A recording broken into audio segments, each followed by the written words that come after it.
The lights were on in the back office when they shouldn't have been. I noticed it the moment I pulled into the parking lot. That pale yellow glow behind the frosted window on the far end of the building, the one that looked out over the loading dock. It was 6:40 in the morning.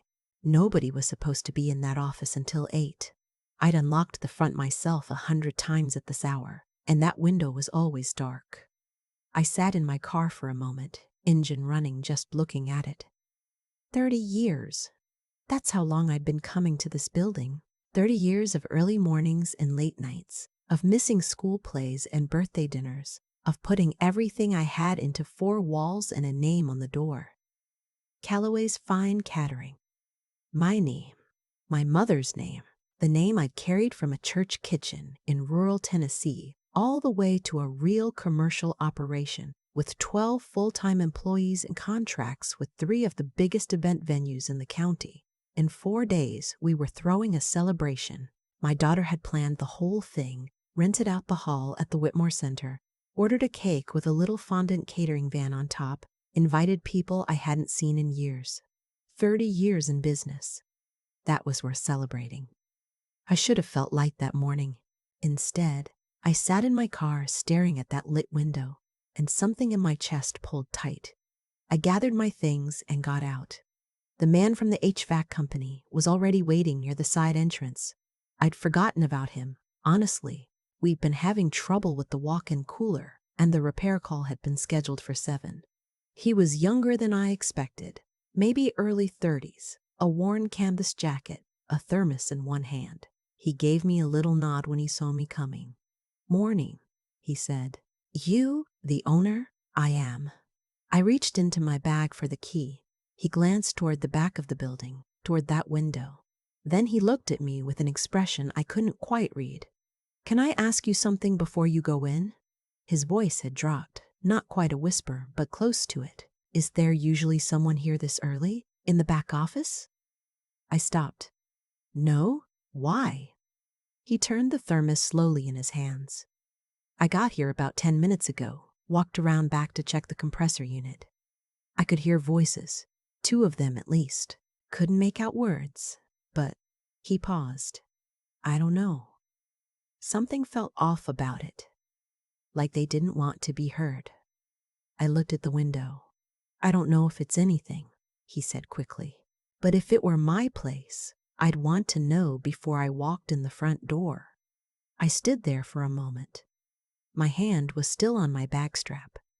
The logical thing, the sensible thing, would have been to walk in the front, turn on the lights, make myself known. If someone had come in early, there was probably a reason. A forgotten task, a delivery mix-up, something simple. But I thought about that glow in the window, that particular yellow light, and I thought, who has a key? My daughter had one. My operations manager had one. The woman who'd been my head chef for 11 years had one. That was it. "Can we go around the back?" I asked him. "Through the loading bay?" He didn't ask why. He just said, "Yes, ma'am," and led the way. The loading bay door was unlocked, which was the first thing. I always kept it padlocked until deliveries were expected. Someone had opened it from the inside.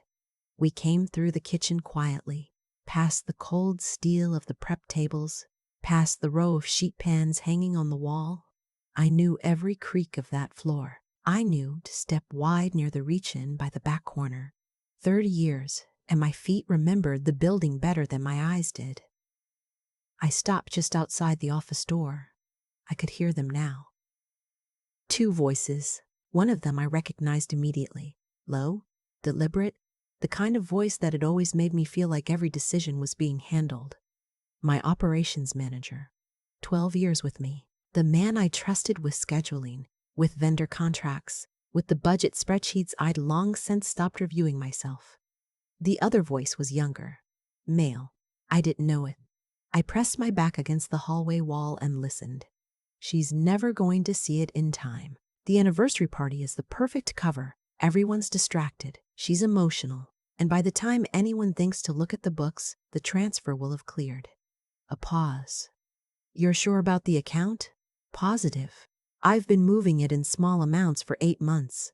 Nothing that would flag." She doesn't look at the line items. I handle all of that. She signs what I put in front of her. I stopped breathing. And the venue contract for the 30th? That's the big one. 22,000. I told her the Whitmore rate went up. She didn't question it. She never questions anything I bring her. A short sound, almost a laugh. That's the thing about people who trust you completely. They stop seeing clearly. I stood in that hallway for what felt like a very long time. My hand was flat against the wall. The HVAC man had stopped a few steps behind me. I didn't look at him. I couldn't look at anyone right then. $22,000. 8 months. She signs what I put in front of her. I thought about every document I'd signed over the past year. The vendor renewals, the insurance supplements, the equipment lease extension. I'd skimmed them. I'd trusted him to summarize what mattered. I told myself that delegation was the mark of a good leader, that I'd earned the right to step back a little, that after 30 years I didn't need to read every line. I had been so proud of how smoothly everything ran. My legs felt strange. I made myself move. Quietly, carefully, back through the kitchen, out through the loading bay, around to the parking lot. The morning air hit my face and I stood there for a moment with my eyes closed. The HVAC man came out behind me. He didn't say anything. He just waited. "Thank you," I finally said, "for warning me.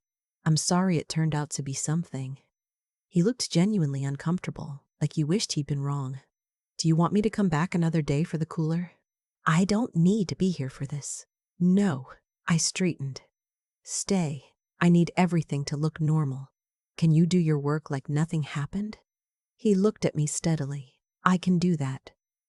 I went to my car and sat down. I did not cry. I wanted to. I could feel it pressing at the back of my eyes. That particular kind of grief that comes not from loss, but from betrayal. From realizing that the picture you had of something wasn't real. But I didn't have time for that. I had 4 days. I called my daughter. She answered on the second ring, her voice still thick with sleep. "Mom, what time is it?" "Early. I need you to come to the building. Now. Don't call ahead. Don't tell anyone." A pause. Then, "I'm getting in the car." That was always how she was. No unnecessary questions. She'd inherited that from me, or maybe we both just come by it honestly. She was there in 20 minutes. I met her in the parking lot and I told her everything, standing between our 2 cars with the sun barely clearing the tree line. I watched her face change as I talked. First confusion, then focus, then something that looked a lot like anger, the cold kind, the kind that doesn't shout. When I finished, she was quiet for a moment. "Okay," she said. "First thing, you can't let him know you heard. If he finds out, he'll cover his tracks and we may not be able to prove anything." "I know. Do you still have access to all the financial accounts directly?" "Not through him directly." I thought about it. I have the login credentials somewhere. I set them up myself years ago and then stopped using them because he handled everything. "Find them today. Don't go through him. I want to look at 12 months of transactions." She had a calm about her that I'd sometimes underestimated. She was a teacher, middle school history, and people had a habit of thinking that meant she was soft. She wasn't. She'd managed a classroom of 30 11-year-olds for 9 years. She knew how to stay steady when things got loud. "And the Whitmore contract," I said. "He told me the rate went up. I need to know what the actual price was. I'll call them this morning. As your daughter, just confirming details for the celebration." She tilted her head slightly. "I assume he doesn't know me by name at the venue?" He didn't. I'd always handled the Whitmore relationship personally, years before my operations manager came on. They knew me, not him. "Be careful," I said. She put a hand on my arm. "Mom, I have 30 11-year-olds every day. I'll be fine." I went inside and acted like it was any other Tuesday. He arrived at 8:15, the way he always did. Polished, unhurried.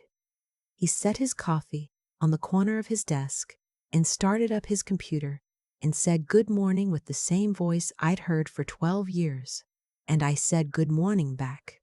and I hated how easy it was to pretend. He had the kind of face that looked trustworthy. I thought so the first time I interviewed him. Square jaw, straightforward eyes, good firm handshake. Experience in food service operations. 2 references who'd said glowing things. I thought, this is a professional.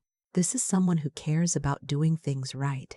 I wondered, that morning, whether I'd been so eager for help that I'd seen what I wanted to see.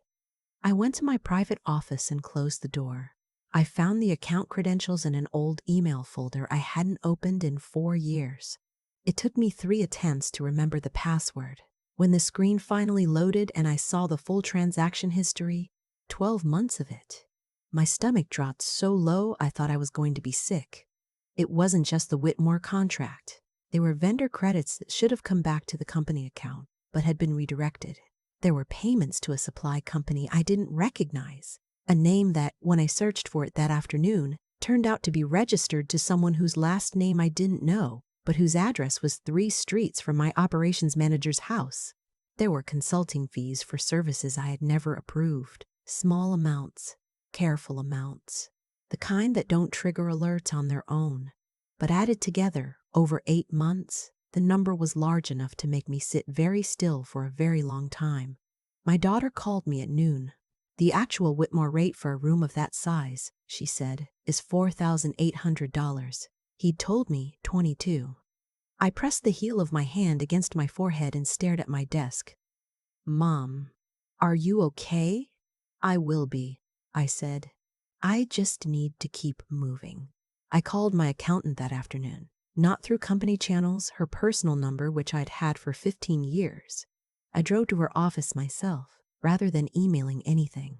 I sat across from her desk and I walked her through what I'd found, and I watched her go from skeptical to grim to quietly furious over the course of about 40 minutes. How long do you think it's been going on? She asked. 8 months that I can see clearly, possibly longer, in ways I haven't traced yet. She tapped her pen on the desk twice. You need to talk to someone before you do anything else. An attorney. Today, if possible. Before the anniversary celebration, definitely before you confront him or change anything in those accounts. I don't want to tip him off. You won't. She looked at me very directly. But you also can't go to the authorities without documentation and order. You want this to hold. You want him to not be able to wriggle out of it on a technicality. She paused. Can you hold it together for 4 more days? I thought about what I'd built over 30 years. I thought about my mother's kitchen, the first batch of biscuits I'd made for a real paying customer, the night we'd catered a wedding for 200 people with a team of 4, and I'd come home at midnight and sat on the kitchen floor because I was too tired to make it to the couch. Yes, I said, I can hold it together. Those 4 days were the longest of my life. I went in every morning and said good morning and reviewed whatever he put on my desk and smiled when the situation called for it. I watched him move through the building with his usual ease, managing the staff schedules, taking a call with one of our venue contacts, explaining a supply cost I now knew was fictitious. He was very good at his job.